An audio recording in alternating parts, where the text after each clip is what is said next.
O Vem de Carona já está no ar. Um quadro onde a gente conta boas histórias para as pessoas que inspiram e que fazem a diferença. Aqui, o caminho é tão importante quanto o destino.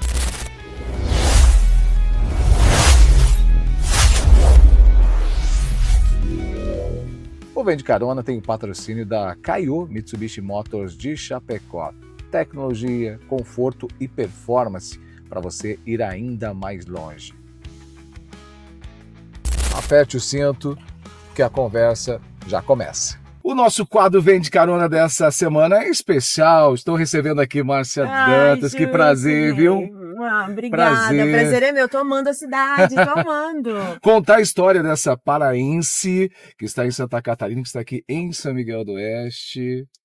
Que legal, hein? Adorei mesmo o convite. Vai ser um prazer. Que bom. Andar de carona com você. Sempre a bordo de um Mitsubishi, hoje dessa Outlander, da Kaiô Mitsubishi Motors de Chapecó. A gente vai contar mais uma história. Olha, eu achei um carrão, hein? Carrão, confortável. Né? Carro de... traz muito conforto, luxuoso. Luxuoso. Quem sabe não troco por um desse? Olha, é uma ótima ideia. Depois você faz um test drive aqui. Boa.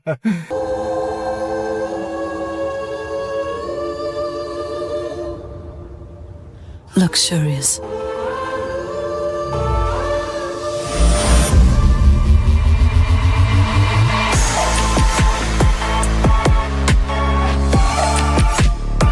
O mercado de luxo tem um novo protagonista. Chegou o Outlander, o híbrido carregado de luxo.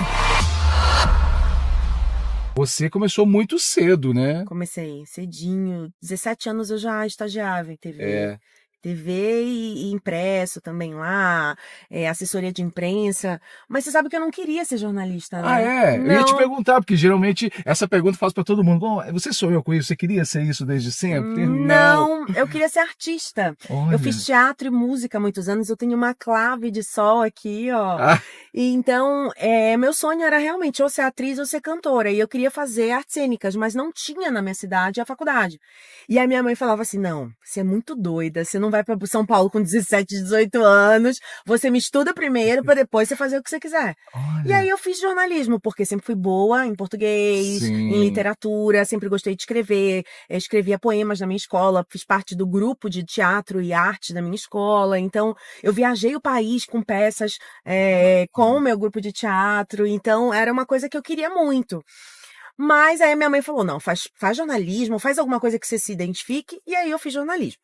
Eu comecei querendo ser aquela repórter que fazia matérias pra revista, sabe? Aquela revista Viagem. Sim. Era meu sonho, não era TV. Olha. Eu queria escrever ou para impresso ou para revista de viagem, porque eu queria eu sempre gostei de viajar, falei, quero viajar o Brasil, o mundo, contando histórias.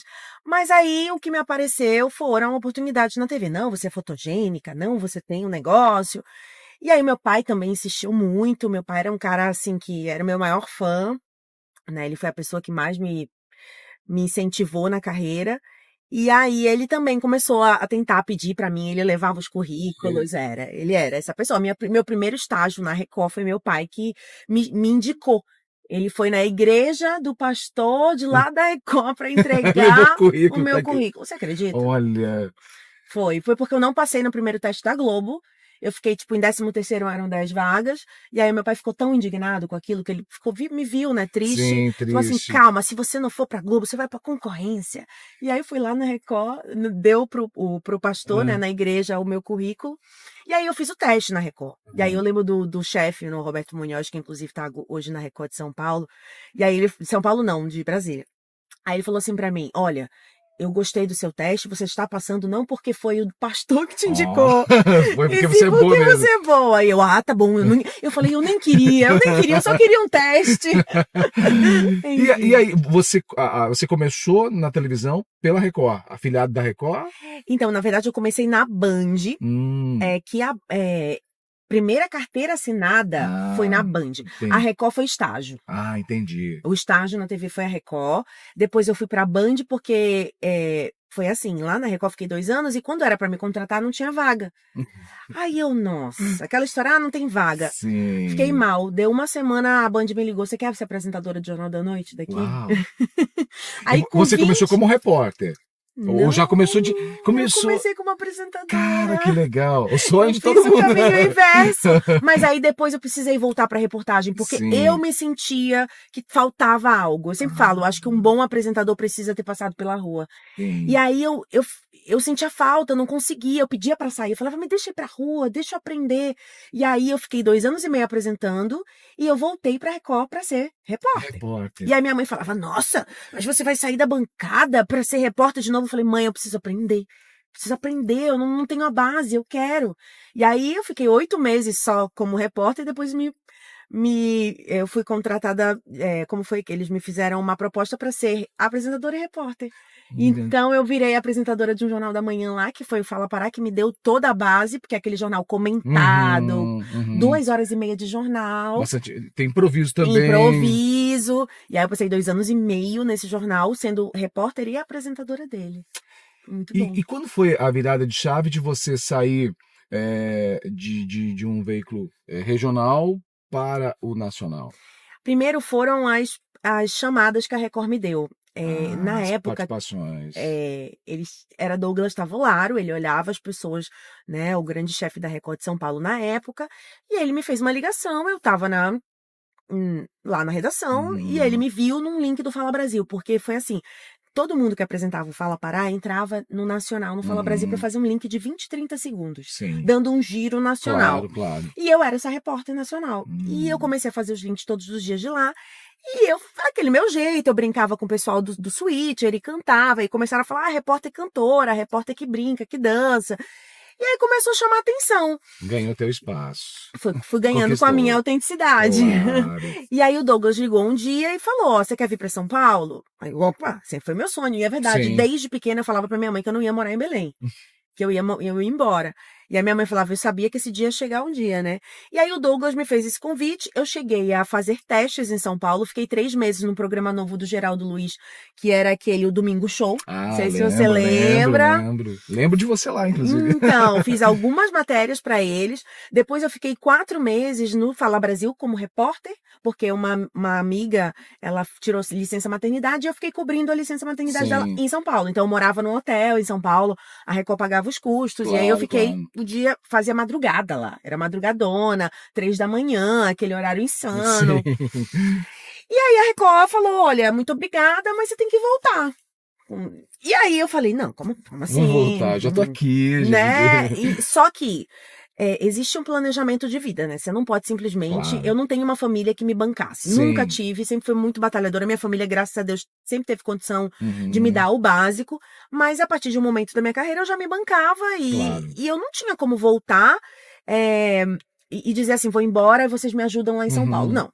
O que eu fiz? Eu juntei uma grana, tanto a grana da minha rescisão para pedir demissão, quanto a grana que eu ganhava em São Paulo, porque era assim, eu ganhava o salário de Belém, que era um salário super bom para a época, e mais um adicional de 40% por estar trabalhando em São Paulo. Uau, legal. Então esse adicional eu guardava para usar nessa possível transição. E isso eu fiz. Então eu guardei 6 meses de dinheiro, porque eu falo assim, gente, para você fazer qualquer mudança na sua vida, você precisa de estratégia financeira. Sim. Senão não te dá liberdade. Então eu pensei assim, eu vou ficar 6 meses lá com essa grana, vou conseguir pagar um aluguel, vou conseguir me manter. Se der tudo errado, eu volto. Tá tudo certo. E tá tudo certo. Em Belém eu tenho emprego, né? Em Belém eu tenho. E acabou que foi isso. Eu peguei a grana, pedi a demissão, até porque eu já tava ficando doente. Eu tava depressiva, porque essa expectativa da ida e da volta... Cria uma ansiedade muito grande, você fica Eu engordei 20 quilos, eu entrei em depressão. E eu falei, não é mais meu espaço aqui, eu não me vejo mais aqui, eu preciso arriscar. Então eu arrisquei. A minha mudança foi roubada, fiquei com a roupa do corpo. Sério? Depenaram meu carro veio na transportadora depenado. Assim, aconteceu tudo. Sabe quando é tipo assim, parece que eu falo que Deus tirou assim tudo, falou, vai reconstruir o vaso agora. E aí eu tive que me reconstruir, assim, sozinha. Foi quando meu filho veio, eu engravidei em São Paulo. Conheci o pai do meu filho lá, ele também me deu uma baita ajuda nesse começo. Claro. E eu falo que quando o Gabriel veio, eu coloquei muito de lado. Opa! Peraí, deixa eu Caiu. pegar aqui. Isso é É inédito, é gente. inédito, olha aqui. Nunca tinha acontecido. Nunca tinha Ai, acontecido. pronto. Aqui, ó, vamos voltar porque É o tem... peso. É o ao vivo. É ao vivo. Quem sabe faz ao vivo. É isso aí, ó. Tá valendo. Foi. E- Então, aí acabou que ele me ajudou. E também quando o Gabriel nasceu, eu voltei profissionalmente muito melhor, eu acho, Claro. assim, sabe? Mas foi uma reconstrução, foi um ano muito difícil. Eu falo que Deus reconstruiu o vaso, assim, tirou tudo que me dava chão pra falar assim, ó, você vai precisar ter fé e acreditar que o meu plano é maior. Gente, que desafio. Foi. E aí você chegou em São Paulo, aí... Tive o Gabi, Aham. engravidei, em 3 meses eu engravidei quando eu cheguei em São Paulo. Nossa, E pra aí mudar mesmo. foi pra mudar mesmo. E foi uma gravidez complicada, porque eu tava longe da minha família, longe dos meus amigos. Então, sabe assim, quando você se vê sem chão? E eu digo que quando ele nasceu, eu voltei a ter vontade de viver de novo, assim. Foi ele que me salvou da depressão também. Olha só. Foi a gravidez, assim, foi muito difícil. Você sabe que todo mundo, todo profissional, ele sonha em São Paulo porque São Paulo Sim. te dá uma vitrine a nível de Brasil e até de mundo, né? Sim. E como foi isso? Como caiu a ficha para você de ter saído de lá? E hoje, qual foi o primeiro trabalho assim a nível nacional que você assumiu? Já foi o SBT. Já foi o SBT. Já foi o SBT e foi muito... Foi o SBT Brasil, não foi? Não, eu comecei como repórter no SBT. Entendi. Ninguém me conhecia, né, em São Paulo, então eu precisava recomeçar. E eu recomecei do zero mesmo, inclusive na madrugada. Então eu voltei pra madrugada com uma criança pequena de 8 meses. Foi a minha primeira oportunidade no SBT e era freela. Pra quem não sabe, o freela é quando não é contrato CLT. Então eu tirava férias de pessoas. O SBT é uma das poucas emissoras em São Paulo que contrata freelancer. Então, um amigo meu falou, Márcia, tem uma vaga, é freela, Sim. vai lá, pra eles conhecerem, né, e tudo. Claro. Aí mandei meu currículo, me chamaram, e aí quando eu comecei, fiquei 1 semana. Aí, não, você pode ficar mais uma. Não, gostaram e tal. Fica mais uma, e fica mais uma. E aí eu fui ficando. Só que era aquela apreensão, meu Deus, e aí? Passou essa semana, será que eu ainda fico? Nossa, sim. Era assim. E você acredita que eu fiquei quase 1 ano assim, sem contrato? Nossa. Aí até que a Record me fez uma proposta. A Record de São Paulo para eu ir pro Jornal da Manhã lá também como repórter. E era uma época, gente, não sei se vocês lembram, do Primeiro Impacto com o Dudu Camargo e Marcando o Povo. Lembro quando foi lançado. Era bombado, a gente batia a Globo. E eu era repórter para-raio, eu chegava em tudo primeiro. Na verdade, a Globo criou o Hora 1 por conta do Primeiro Impacto, que a gente começou a bombar 5 horas da manhã, a gente dava tudo o que estava acontecendo em São Paulo, e eu era repórter que chegava nos acidentes, eu era repórter que chegava nas manifestações, e eu estava no meio do povo, e eu virei uma co-apresentadora da rua, de tanto que eu comecei a aparecer. Entrava tantas vezes que... Muitas vezes, assim. E aí, a Globo começou a se ligar, fez o Hora 1, e a gente bombava na audiência, e a Record me fez uma proposta, porque a Record também ficou ligada, né, nesse movimento, estava acompanhando. E aí acabou que o SBT falou, bom, então a gente tem que te contratar, né? Porque eu falei, nem contratada eu sou, né? Aí eu falei, ou vocês me contratam ou eu vou embora. E aí eles me contrataram, e eu disse não pra Record, pra continuar no SBT. Claro. E depois disso, eu recebi umas 2 propostas pra Record, e disse não, e continuei. Eu valorizei meu passe. Claro. E fiquei. E foi assim. E numa dessas, eu viralizei muitas vezes, né? Sim. Várias situações engraçadas. O ladrão rouba meu celular ao vivo. Em Brumadinho, aconteceram várias situações também difíceis. Eu fui para grandes coberturas, a morte do Gabriel Diniz, que foi essa. Eu fui para aquele massacre de Suzano. Eu fui vivendo essas coberturas, né, que mudaram a minha carreira. Claro. E dessas o Silvio me viu. E aí foi a primeira vez que eu fui ao programa dele, e aí foi que a minha vida mudou. E aí quando você foi para o SBT Brasil, embora você já estava no SBT e numa vitrine muito, muito grande, porque o programa ele deu muito certo. E como é que foi isso, assim? Quando que você sentiu, caramba, era isso que eu queria? Eu tava o Silvio me viu e quis me colocar como apresentadora primeiro do Primeiro Impacto. Então eu ganhei um horário na pandemia No Primeiro Impacto, eu ganhei 1h30 de jornal, pra mim. Ah. Ele falou, eu quero dar um horário pra ela. Ele ligou pro meu chefe me chamou e falou assim, olha, a partir de segunda-feira você é a nova apresentadora do Primeiro Impacto. Assim, foi isso. Eu lembro de ter saído chorando da sala e uma sensação assim, nossa, meu Deus, eu consegui, porque sempre foi meu sonho. Mesmo quando eu era freela, é uma coisa que eu sempre conto. Eu olhava pro estúdio da apresentação e falava, um dia eu vou estar ali. Um dia eu vou estar ali. O poder da palavra é muito absurdo, gente. Não fale nada, não reclame, não fale mal de você mesmo. Assim, é uma coisa que eu aprendi na minha vida. Quanto mais você coloca fé naquilo que você faz e você acredita em si mesmo, você consegue. É muito potente isso. E olha o que você acabou de dizer, né? A vida da gente ela muda do nada, no estalar de dedos. É muito rápido. É muito rápido, mas eu sempre me vi lá. Essa é a grande diferença. Não era aquilo que eu achava, nossa, mas eu nunca vou conseguir. Imagina, eu lembro que tinham muitas apresentadoras na minha frente. E aí, uma vez eu fui pedir pra passar um final de semana, pra apresentar final de semana. E a minha chefe me falou, olha, o Madrugada eu te deixo fazer, mas o SBT Brasil tem muita gente na sua frente, assim, é impossível. Tinha a Analice Nicolau, a Karen Bravo, mulheres incríveis, a Raquel Sherazade. E ela falou assim, eu não consigo.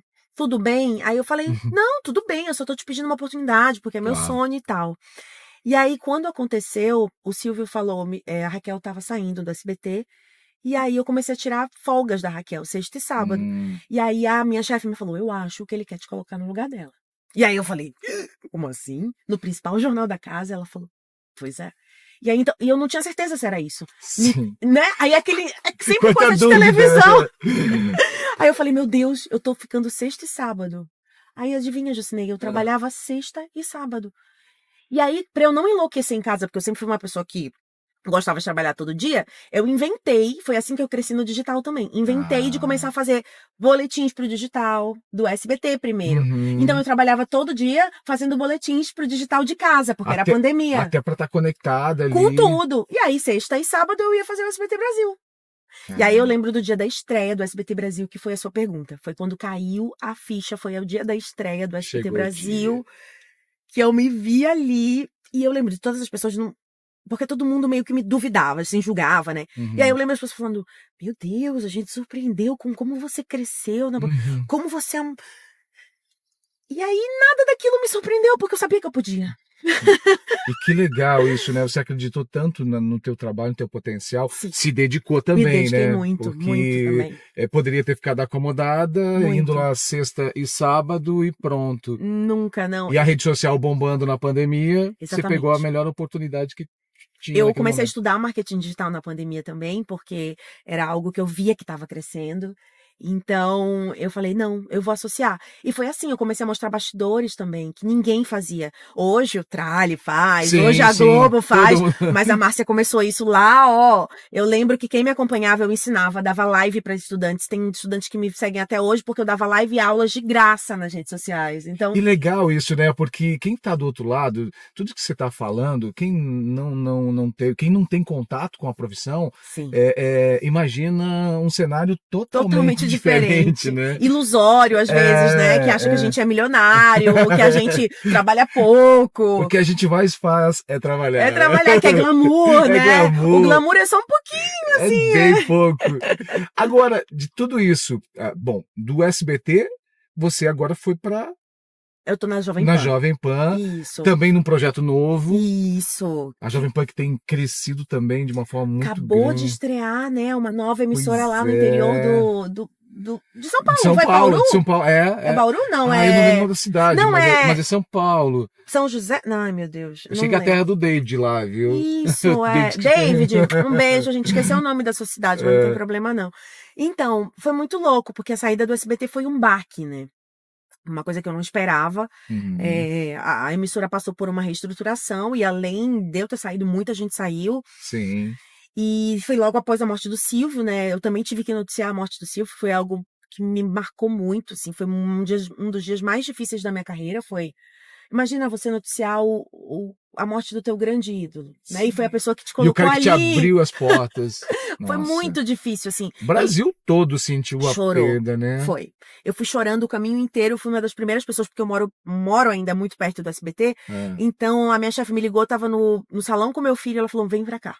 vem pra cá que você vai ter que falar isso. Eu falei, o quê? Calma. E aí eu fui no caminho chorando, assim. E aí não tava acreditando, e realmente tinha acontecido e enfim, foi muito difícil.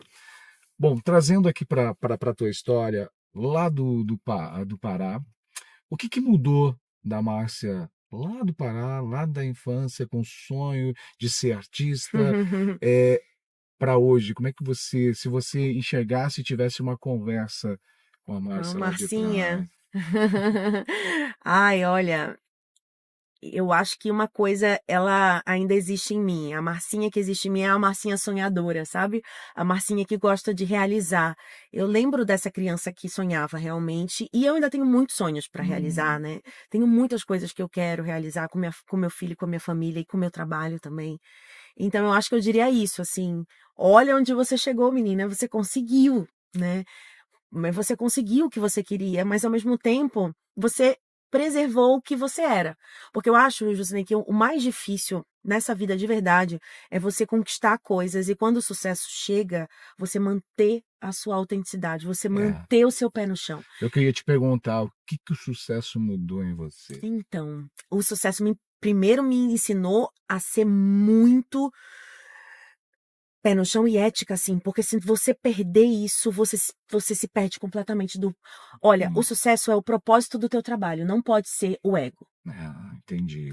O ego, ele te serve muito para você se proteger de algumas situações, você também precisa saber quem você é profissionalmente, mas o pé no chão e a estrutura de ética e de base que você tem é o que te sustenta, porque senão você vira uma coisa... O seu trabalho é ajudar as pessoas. Não é aparecer na televisão.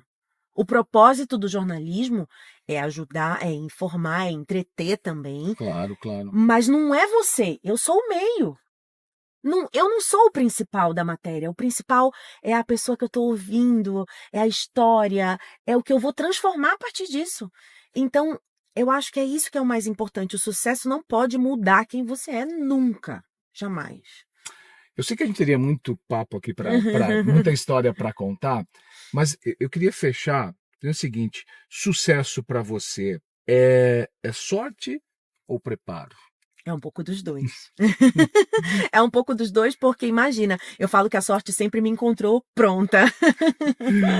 Porque o Silvio, por exemplo, talvez não teria... Eu posso ter tido um pouquinho de sorte, mas imagina se eu não tivesse a capacidade de estar na bancada do SBT Brasil, talvez ele... Sim.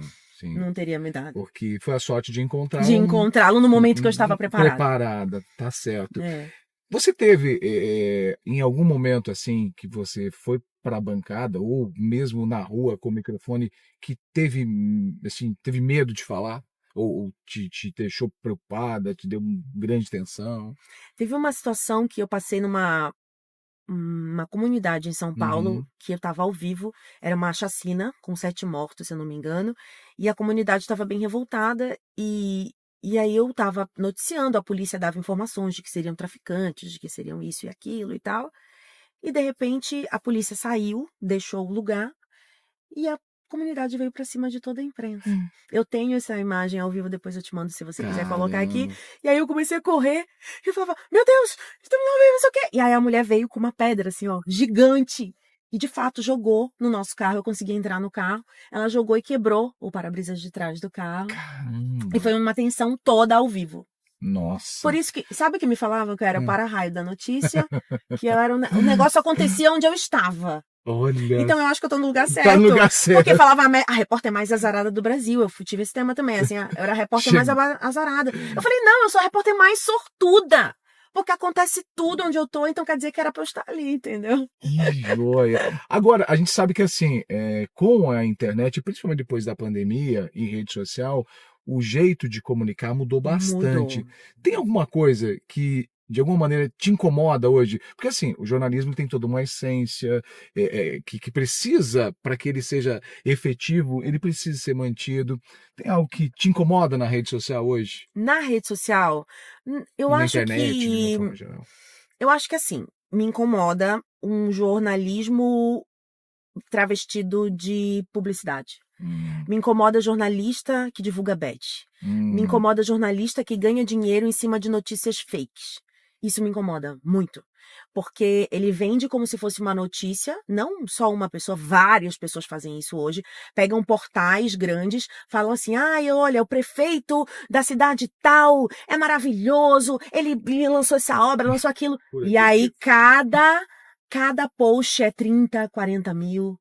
A pessoa, o jornalismo se vende, e o nosso jornalismo, como é que eu vou criticar o cara que de repente pode ter roubado emenda, se eu tô ganhando o dinheiro dele para noticiar algo que para a população não é o real. Então eu tô enganando, eu tô vendendo o meu trabalho. Nós podemos fazer publicidade, eu acho que é ok. Sim, sim. Em coisas que a gente acredita, que acha que funcionam. Agora, pra bet, que é algo que a pessoa pode se viciar, ou para publicidade de política, é algo muito, muito perigoso, que eu acho que isso é algo que jamais eu faria. Entendeu? Aquilo que você falou agora há pouco, né? Que a nossa profissão é para ajudar as pessoas. No momento que você propaga algo que pode trazer algum malefício. A nossa responsabilidade, você imagina o peso disso, assim, é muito perigoso. Isso é algo que me incomoda, mas eu gosto da internet porque ela deu possibilidade de muitos talentos aparecerem. Ela democratizou mesmo a informação e tem que ter cuidado só na fonte, aonde a gente busca, né? Informação, não pode se informar pelo WhatsApp, não pode se informar, né? É isso, porque senão a gente se perde. Márcia, que eu prazer. amei, passou tão rápido. Que prazer. Podia passar mais uma hora aqui. Obrigado por compartilhar um pouco da tua história, da tua trajetória. Muita gente aqui com certeza te acompanha e eu mesmo te acompanho já há bastante tempo e foi um prazer poder tê-la aqui nessa carona. Olha, quando você for em São Paulo, você me procura. Vamos lá no meu, né? Vamos fazer esse convite. E quando você for, você pode ir no meu. Olha aí, fechou. Vai no MDCast, então. Tá bom? Fechou. Um beijo, pessoal. Gente, se você gostou, curta, compartilhe, siga a gente nas redes sociais, se inscreva no canal do YouTube também. Sabe o que você faz? Pode pedir collab com o meu canal do YouTube? Pode. Agora dá. Agora pode. Então pronto, vamos fazer isso. Aí você vai no meu, eu vou no seu, a gente vai... Combinado. Gente, toda semana um convidado novo aqui, ó, contando história, porque como eu sempre digo, são as histórias que conectam as pessoas. Até o próximo episódio. Nunca mais. Gente, não, isso tu tem que deixar. Tu tem que deixar isso. Vou deixar isso aqui, ó. Esse fim, gente, vocês viram isso, gente? Vocês viram isso? Que é isso? Foi boa. Amei. Tinha que ser comigo, José. Não tô te falando? Eu não tô te falando? Não, Nada por acaso. Nada é comum. Tem que ser... comum. Amei. Obrigado, viu?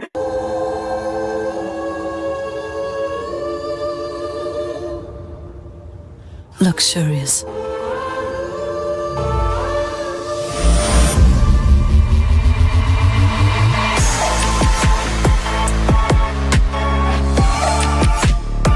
O mercado de luxo tem um novo protagonista. Chegou Outlander, o híbrido carregado de luxo.